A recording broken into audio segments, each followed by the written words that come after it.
Guess Alappuzha gymkhana കണ്ടു. ഇന്നലെ രാത്രി 12 മണിക്കാണ് ശിവശക്തി സിനിമാസ് മണ്ണാർക്കാട് എന്നാണ് കണ്ടത്. ഹൗസ്ഫുള്ളായിരുന്നു. നൈസ് മൂവിയാണ്. സാധാരണ ഖാലിദ് റഹ്മാൻ്റെ മൂവീൻ്റെ ആ ഒരു ലെവലുണ്ടോയെന്ന് ചോദിച്ചു കഴിഞ്ഞാൽ തുടക്കം കുറച്ചൊരു പ്ലെയിനാണ് പടം. പിന്നെ പടം കയറി കത്തി നൈസായിട്ടുണ്ട്.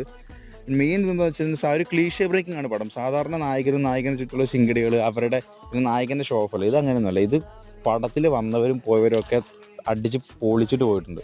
എല്ലാവർക്കും ഈക്വൽ റോൾ കൊടുത്തിട്ടുണ്ട്. നായകൻ എന്ന് പറയാൻ പറ്റില്ല, ഒരു ഗ്യാങ്ങിൻ്റെ ഒരു കഥ.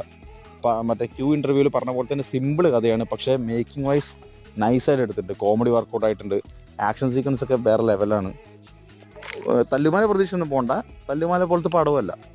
പിന്നെ ഖാലിദ് റഹ്മാൻ എന്തായാലും നിരാശപ്പെടുത്തില്ല എന്നറിയാലോ. അപ്പോൾ അതാണ് പടം.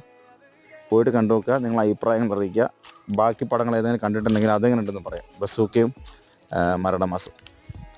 അപ്പോൾ താങ്ക്സ് ഫോർ വാച്ചിങ്. ചാനൽ ഇഷ്ടപ്പെട്ടെങ്കിൽ ലൈക്ക് ചെയ്യുക, ഷെയർ ചെയ്യുക, സബ്സ്ക്രൈബ് ചെയ്യുക.